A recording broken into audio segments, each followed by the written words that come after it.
Okay, we're going to have some fun here. This scene was sent to me by a customer. They showed it to me, and they said, hey, they think they went kind of astray with this piece right here. I don't know if they intended to work on it a little bit more, but I think they felt that it went astray and that it was, if that was the case, it was beyond repair. So I said, hey, no, this is a really fantastic foundation. I said, one of the things that I do on this channel sometimes is I tell people, hey, if you're having problems with the scene, don't throw it away. If you're going to throw it away, then send it to me, okay?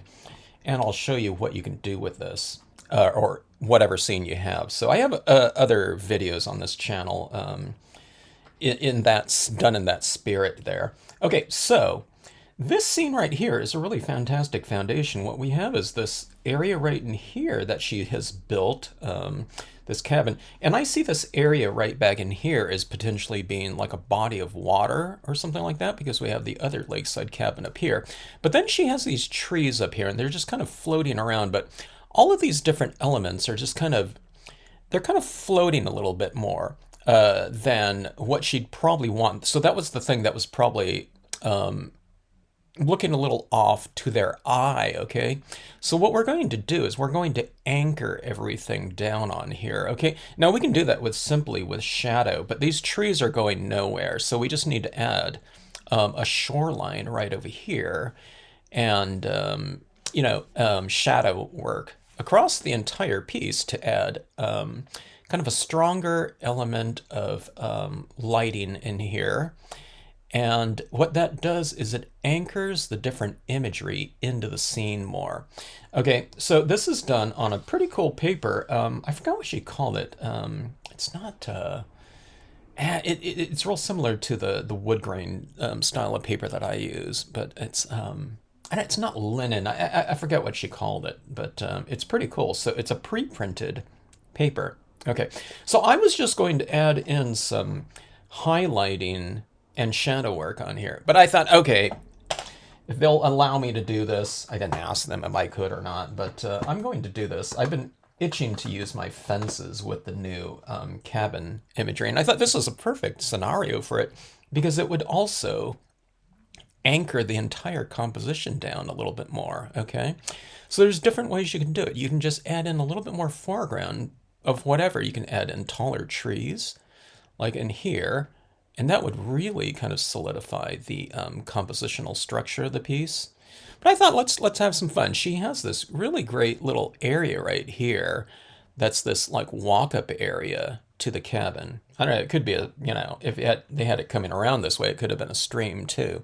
So there's all kinds of different options, but it's a really fantastic visual lead in here instead of doing the sedge filler all the way across like that. Let's really strengthen and reiterate this opening and visual entranceway into the composition by flanking it with a couple of the fences. So let me do that here. I'm going with the fence set. We'll go with the left and right side. There's not too much side right here to do it on, but I'll just get a little piece of it right over here. I don't know what ink works the best on this paper. I'm just assuming that the ink that I use on the vintage and wood grain paper that I use will work right on here too. So let's give it a try. Okay, so let's see. Let's go like this out here. Anytime you stamp a stamp, you don't have to stamp the whole thing, just like they have this going right off the top of the page like this. So I have the fence right over here. Okay. Like this. And look at that. It already has like a really strong visual lead in right there. And I'm going to switch this out and put on the other side. Okay, now I'm going to do something right here first.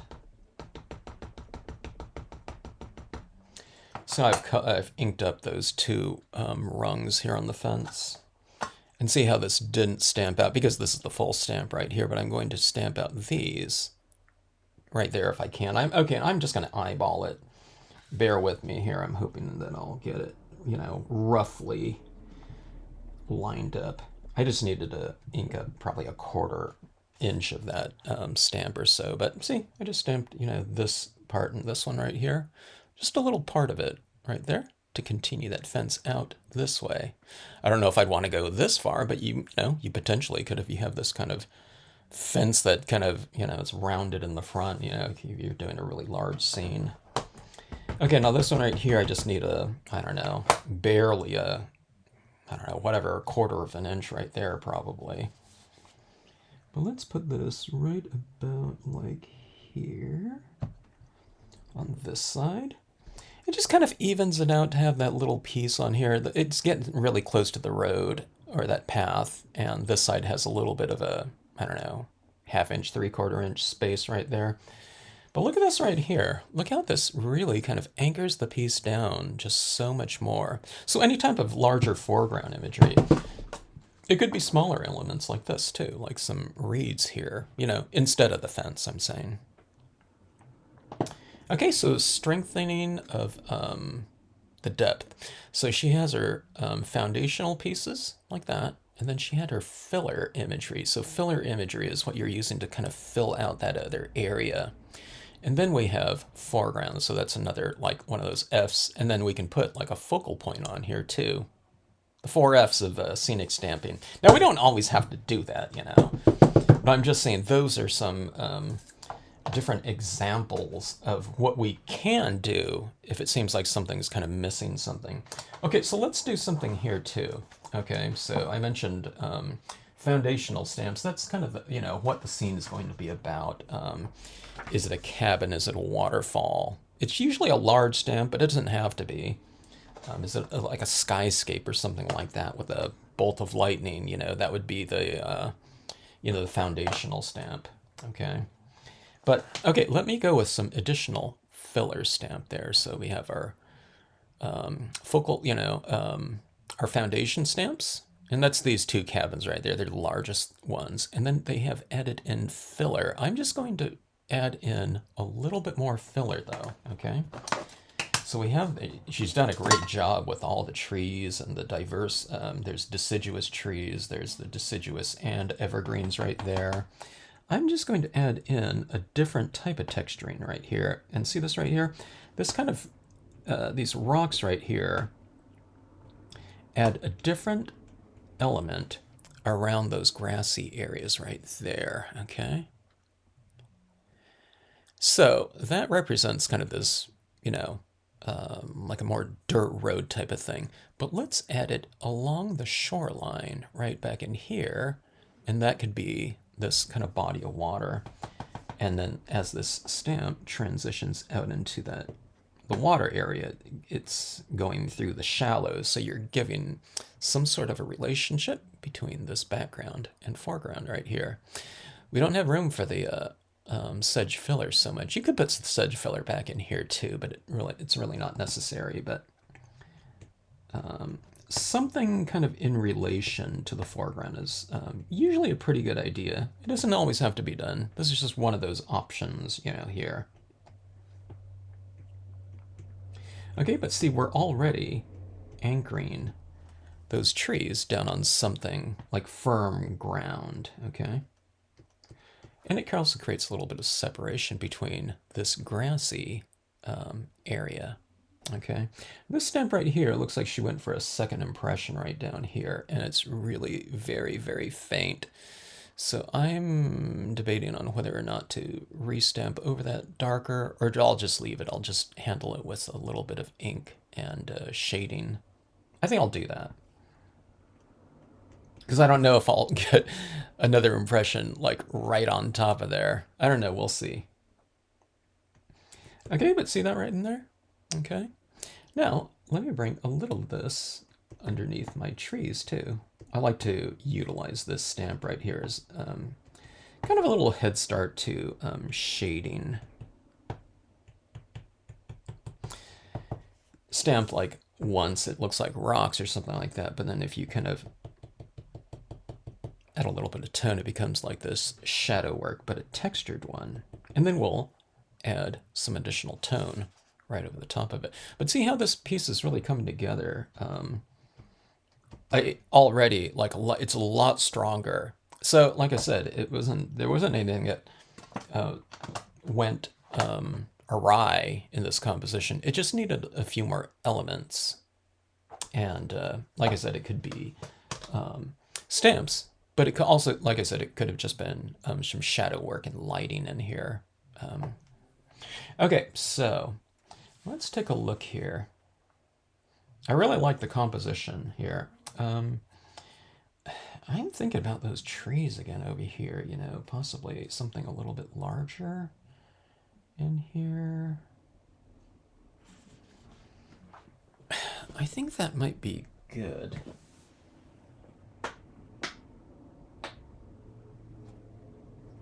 I'm looking for my oh, here we go. It's right in front of me. Like this tree right over here, like behind the fence maybe, or it could be coming out of this this grassy area a little bit like that. And then the fence would be represent something in front of it. Or I could go with, you know, these same types of trees right here. Too, that's another option. Let me take a look there.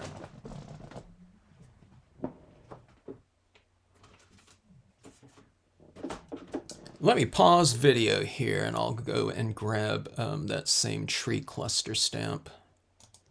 Okay, we have our tree cluster right here. It's a little bit, this one's the tree cluster small. I'm going to go with the tree cluster large here. This is not a sales pitch here. I just happen to have it. And we could have used that same size one right over here too. So keep that in mind. All right.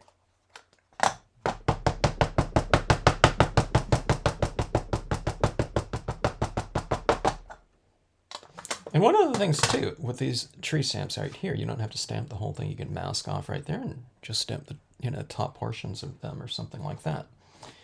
Which I think I'm going to do here. I think I'm going to mask off some of this. We're going to lose the silhouette of some of these in this area of the fence, I guess. But, well, let me go a little bit higher just so we don't lose too much of that fence area. And I'll go right over here. So we'll have another image that's fairly heavy in terms of visual weight.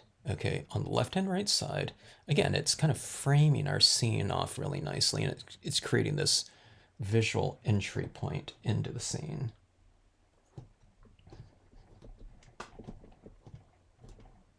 It's kind of, what I do is I'm kind of funneling the viewer into the scene a little bit more. You know, it makes them feel compelled kind of to go in there like that. And this is like giving them kind of a firmer pathway, you know, to follow. All right.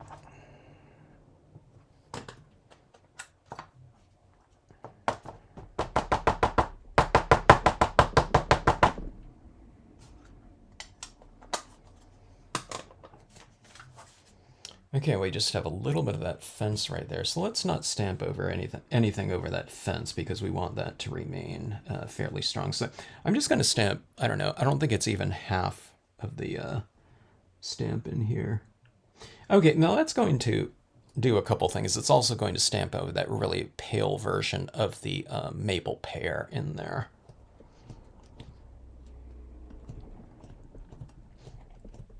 Don't toss any of your scenes away. Send them to me. This is, I love doing this. And I think the thing, you know, the scene's looking pretty good. And it sounds like something, you know, it makes me think about what I want to do on these pieces. You know, having this kind of collaborative type of compositional piece that we're doing. Me and whoever sends the pieces in. Okay, it's time to get to work on our shadow work, okay? Really fun stuff to do. Okay, so at the base of certain objects, we're going to give them a little bit of a stronger visual weight, and it'll create stronger lighting too, okay? Now, I know people are going to, you know, when they look at the pieces like this, is okay, I have just like zero idea where to start, as, you know, what they're usually thinking of, okay? But just think about it in terms of looking at something rather than just coming up with something just completely out of the air, okay? So on my designs right here, you can see I've put shadow work down here. You see how it's darker here and then it dissipates out like that? It transitions. See how the bottom of the rocks are darker? And then it transitions up here and it's lighter. Tonal designs are like that. You're not making shadow work out of, you know, trees that look like this, okay? And having to decide, okay, where does shadow go, okay? My designs are tonal and they have shadow work in them. So see this area right here, how it's dark? And see how it's lighter out here? So what you do is you just do it with like a light tone like this at first, okay? I mean, you can do it with a gray pen or, you know, a gray pencil too, or something like that if you want. And just, you're using this for grayscale. So see this right here? I'm just kind of reiterating what's on the stamp design itself and making it a little bit darker like that, okay? Now I'm spending a little bit more time in there just, you know, to set an example, but see how the difference between this tree and this one right here? This one is anchored more. You're saying that light is hitting there and those are casting a shadow. But let's take this and let's add a little bit more shadow work to that. Now I'm going to add a very light amount because I usually start very light. Now on here, these ones do not have a shadow inherently in the design, so I'm just kind of adding a little bit of shadow work, just myself underneath there, okay?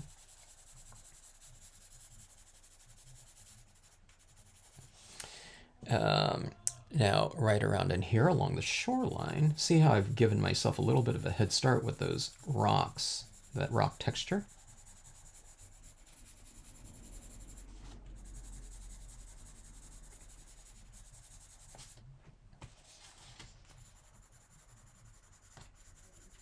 And then transition it out. Don't just go like solid like that and end abruptly, okay? What you're doing is you're going more like this next to something.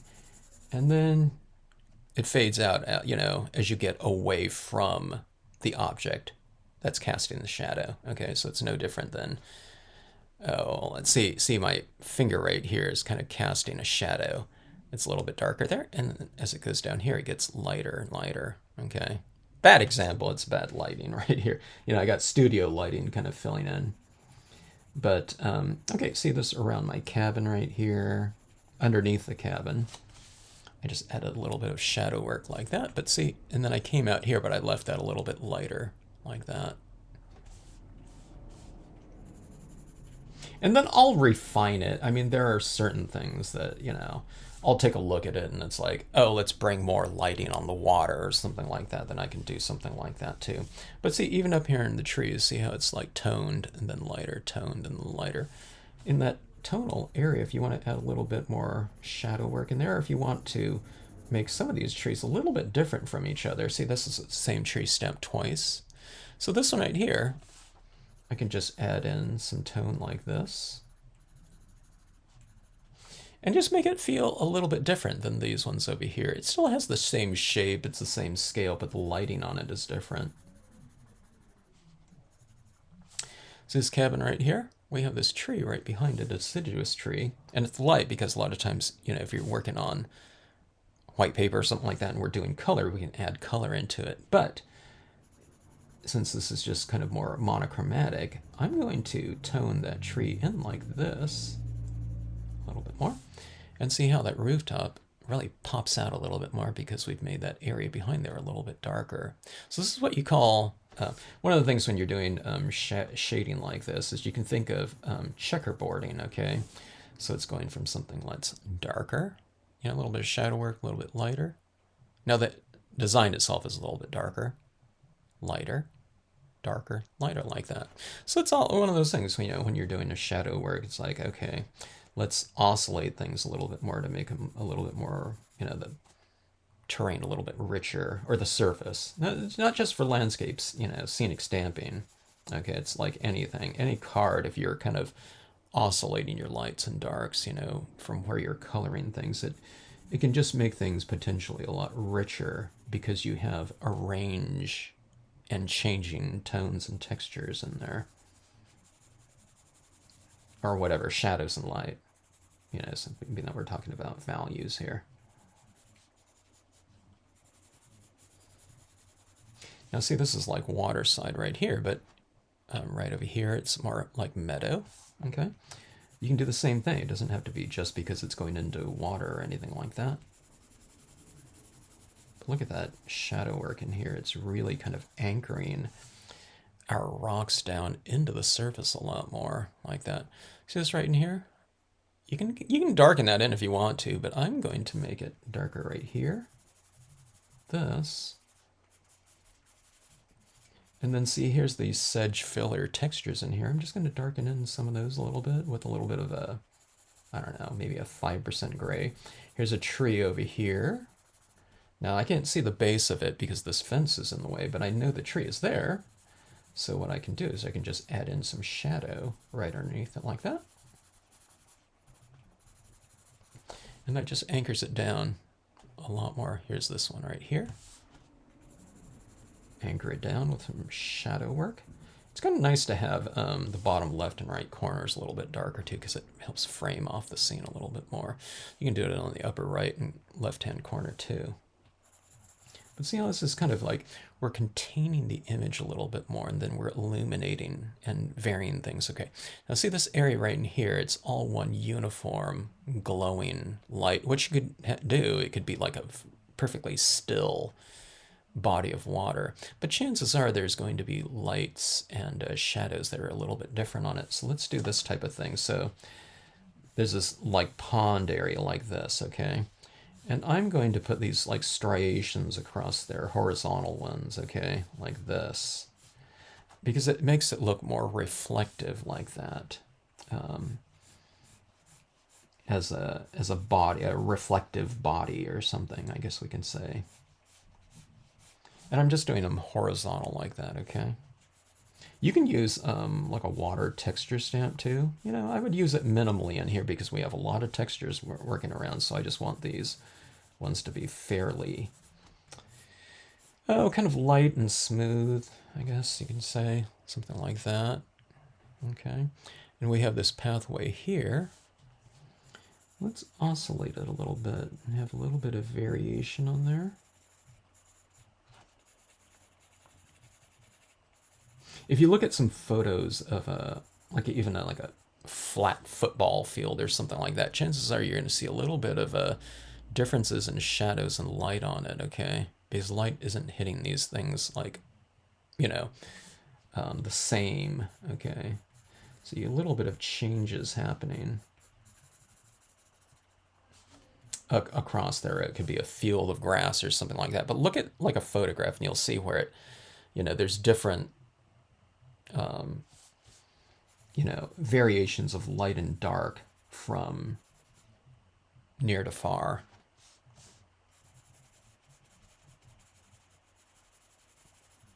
And it could be subtle, you know, subtle differences. It could be a little bit stronger.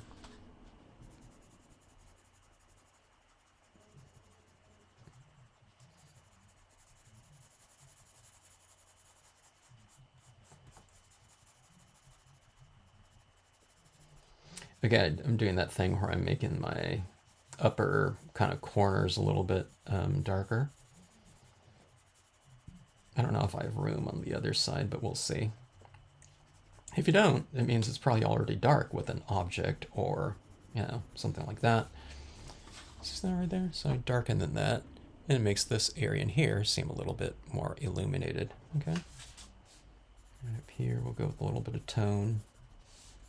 I'm using black, but it's not black. It's like, I don't know, 20% gray or something like that. Now here I'm going to go and tweak things. I'll make things a little bit darker here or there. Yeah, but I just kind of start off with a general tone first.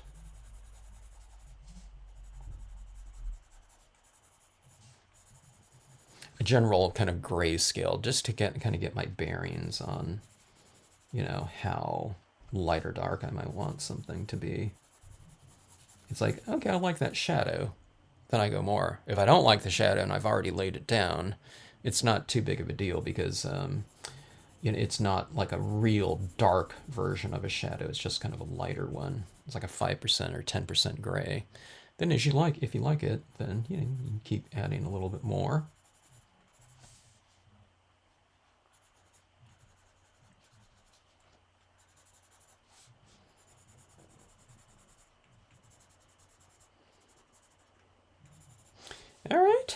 I think that looks pretty good like that. Okay, now let's go in and have some additional lighting fun, okay? One of the things I like to do is I like to take a white pastel pencil. I don't know if it'll stand out too much on this paper or not, but I kind of like it on my wood grain paper. But let's see how this looks right here. So in some of these trees, deciduous trees, maybe they're, you know, they have a certain type of, you know, foliage in it that's, you know, fall toned or something like that.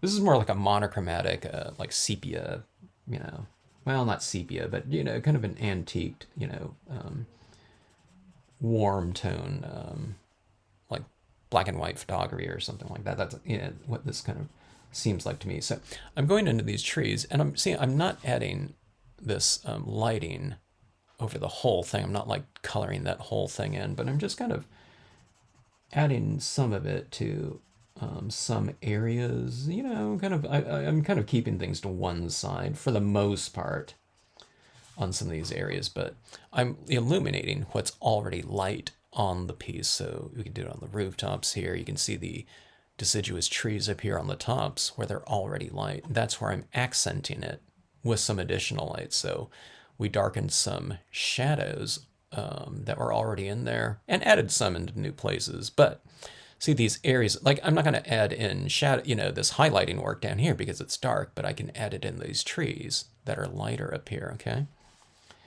So let's just try it a little bit and add it around some of these like so.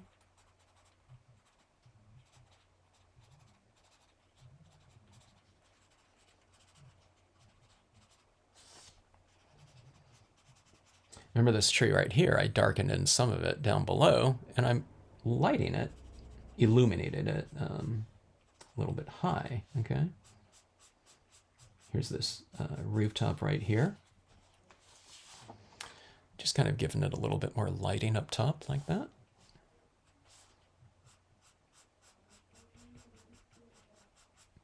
Now this is a pastel stencil, so if I ever add too much anywhere, I can just remove it. But see, this is kind of, it's kind of pulling out certain things, elements, areas of an object and making it more dimensional, three-dimensional looking. It's not making it look 3D, but it's looking more 3D than what it looks like without it, okay? Now see these areas in the water, I'm illuminating with, you know, some additional pastel. So we darken in some, but we can bring in some additional lighting like that. It looks a little bit more mirrored like.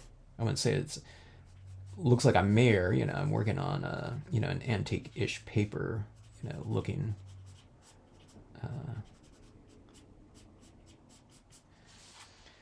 so it's not exactly a mirror, but it's more mirrored like, okay, than, you know, what it was before, okay? Some of these on these rocks, maybe that's too much right there. And see this path right down here. Let's put a little bit in here. So I'm kind of working it in like that. I'm going out like that. Where it's the opposite with the shadow work. I'm kind of going from the outside in.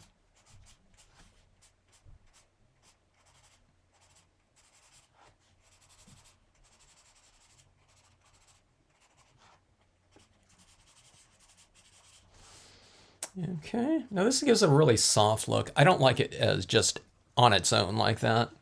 So what I do is I go in, I accent with, you know, some additional kind of sharp lighting. So we have soft lighting, but we also have sharp lighting with the acrylic paint pen. Maybe I should go and spray seal this. Okay, so that pastel pencil, it is a pastel, so it's going to have that chalky type of you know, application on there.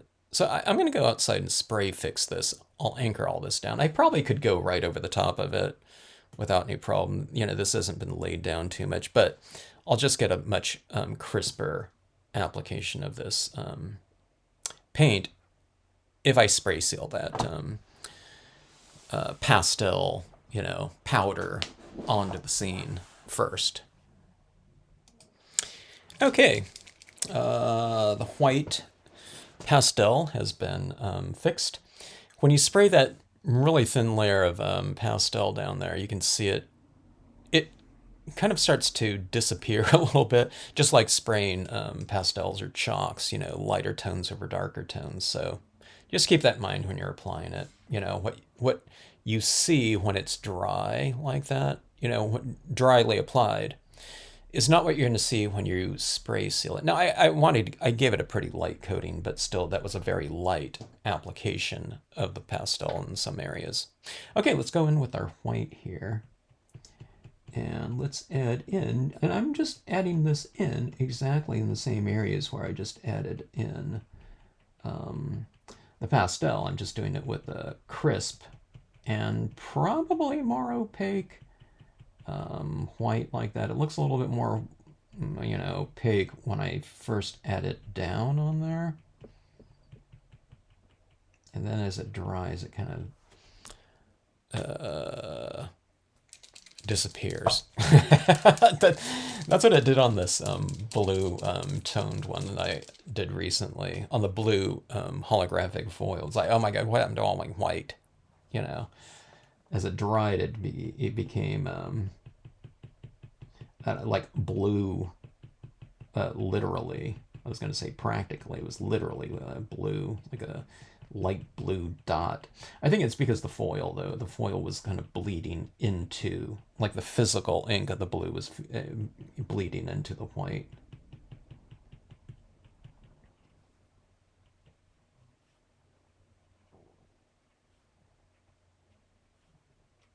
If you wanted to make some kind of graphic statement, you can kind of illuminate like one element of the scene and like leave the rest of it, as is, not highlighted. It'd be kind of interesting. It'd create a stronger visual focal point of the, the center image right in here. But see how it's kind of really making things a little bit more rounded. I tell you what, I'm going to do some kind of, I don't know, kind of halfway version of kind of what I just explained. I'll bring in some highlighting to the rest of the area, but we won't go like, too extreme with it, okay? I'll just put a few little highlights, like a couple dots on these illuminated areas in the background. So top areas of some of these trees. This tree up here. A little bit of highlighting.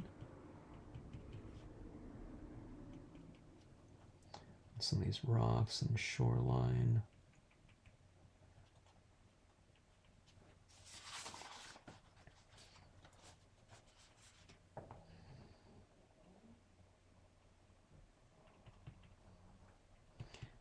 They call this specular light. It's light that's brighter than white. We can have it kind of glistening on the water's surface like this. Like that. There's a little shimmer in there. I usually do this on fences. Let's go ahead and do it. Okay, so on some of these fence posts, or I don't know, all of them, I can do a little bit of a highlight like that. Okay, but then on the top of these rungs here, we'll create a little bit of a highlight. Now I have the highlighting in the design itself, but this just kind of reiterates it a little bit more, so like that. I don't know if you can see that. Okay, kind of pulls it out from the background a touch more.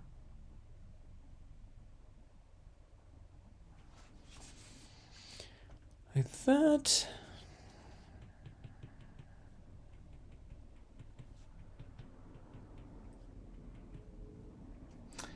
And put some of these fallen leaves here on the ground underneath the trees. We'll say that these kind of deciduous trees are kind of dropping some of their leaves down in here. Plus, it's just a little bit of an extra texture, in these open areas.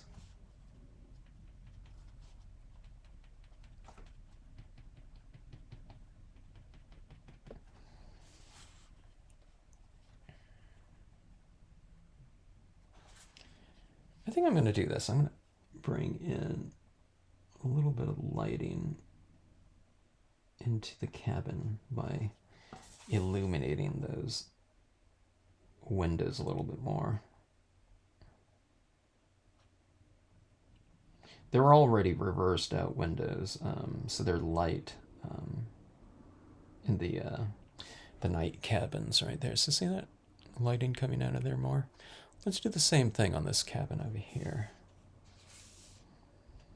It's like everyone's at home in their cozy cottages.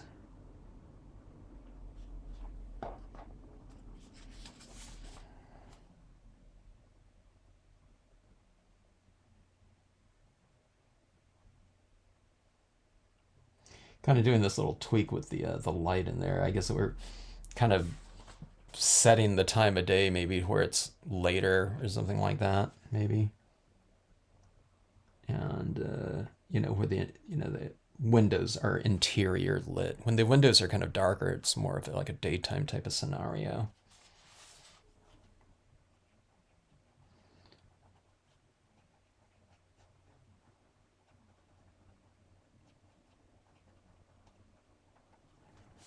All right, just a little bit more highlighting on the top of that cabin. And I think that should do it there. Let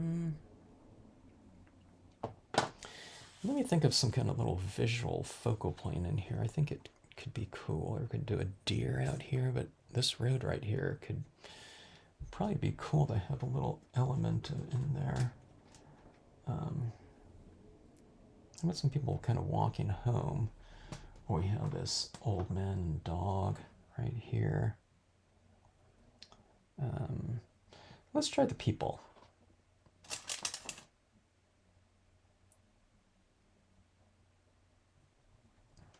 When you have a piece that's, I don't know, it doesn't have like a people in it, it's a little bit more kind of contemplative or something like that, but then, I don't know, there's a different emotional quality with, like people or dogs or animals in it. I do them all, in various different ways. You can have them or not. Let me see. Let me get the scale of this. Let's see where they would go. Well, I'm kind of right up there. You don't want them like too close down here, because then you're saying that these fence posts are like 20 feet in the air.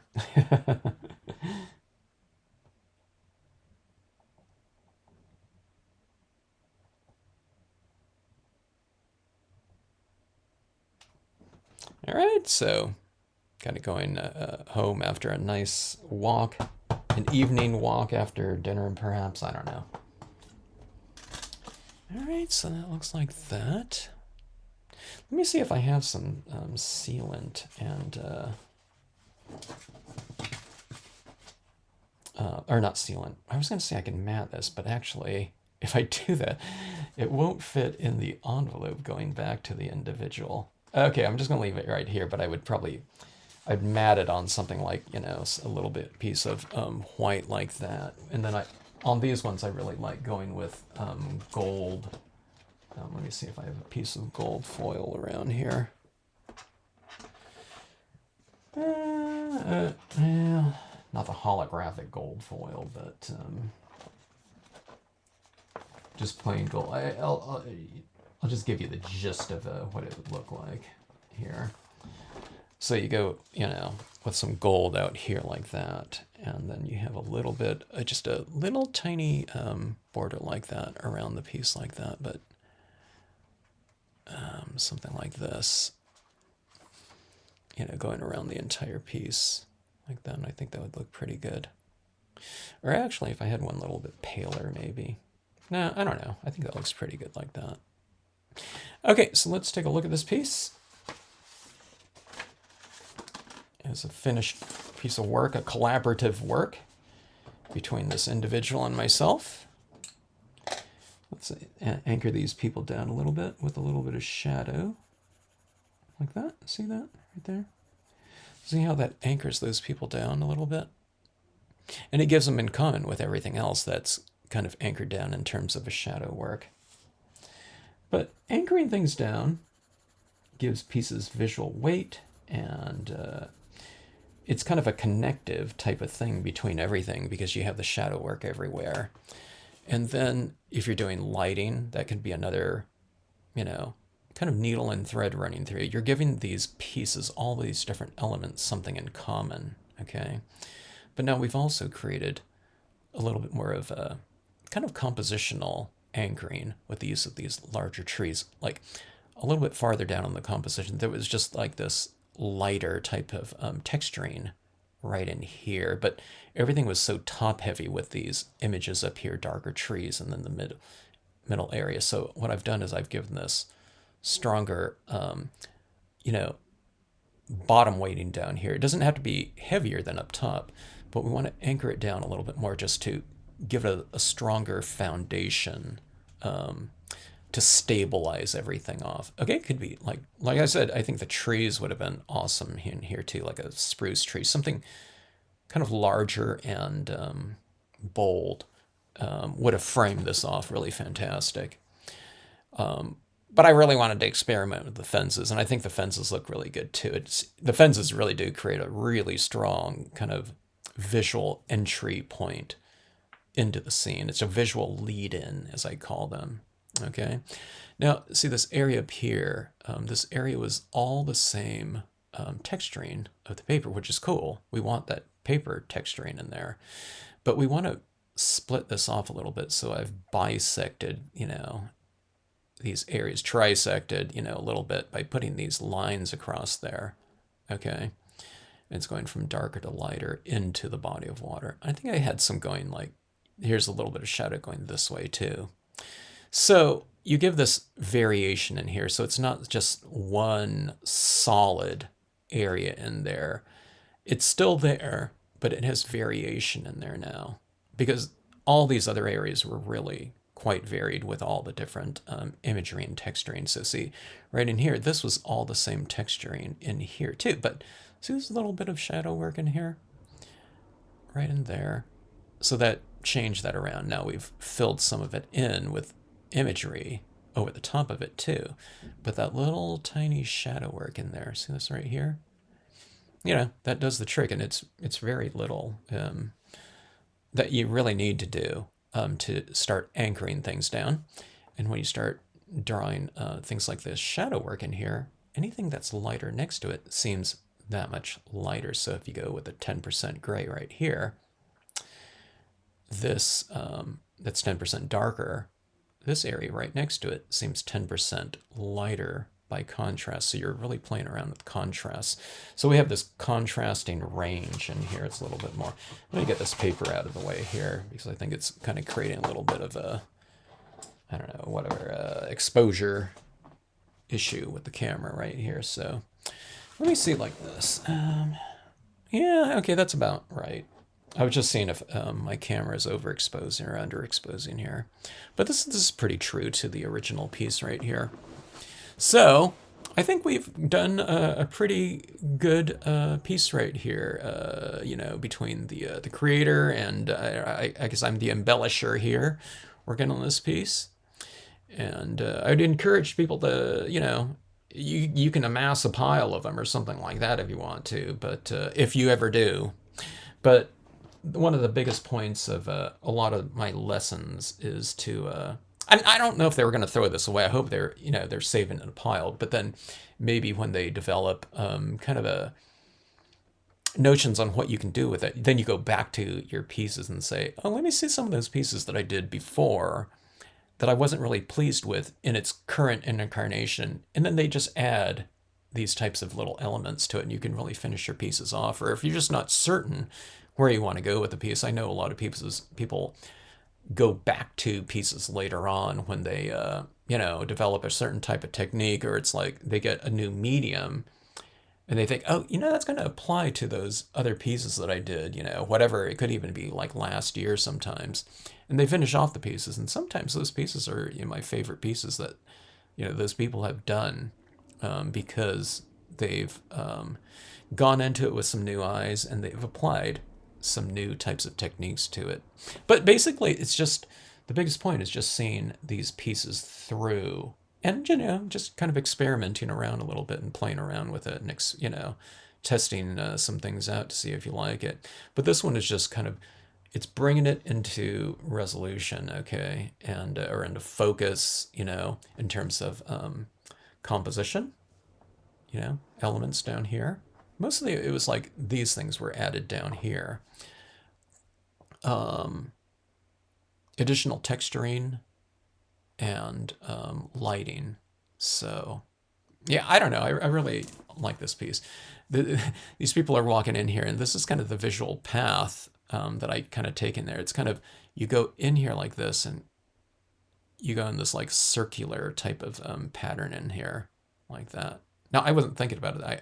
As I'm looking at it now, I'm seeing it, but you see this like little pathway in here. So it's just like this little visual thing, and that's the visual pathway that I think people will follow when enjoying this piece. So anyway, have any questions, or anything like that, you can also email me a file. I'll just say, hey, darken this thing, or add some shadows here and there, or something like that. I think that's what I did on this piece. I gave them some suggestions on what I would do, but I was like, okay, I wrote a bunch of stuff. Does that make any sense? I said, hey, maybe you ought to just send that to me. And then if she has other pieces like that, then she knows some different options on what to do to apply it to those other pieces. So sometimes, if it's some things that they haven't thought about before, it's just easier to see it applied, you know what I mean, on a certain piece, and then they can apply it, on their other pieces that they have around, if they have other ones around that they thought weren't, whatever, resolved looking. Okay, anyway, I'm blabbing on. I'm just really, I'm really liking the look of this piece right here. Look at this piece right here. It looks, it looks pretty three-dimensional now, and really fun. All right, thanks for watching, everyone. Hope you enjoyed the video.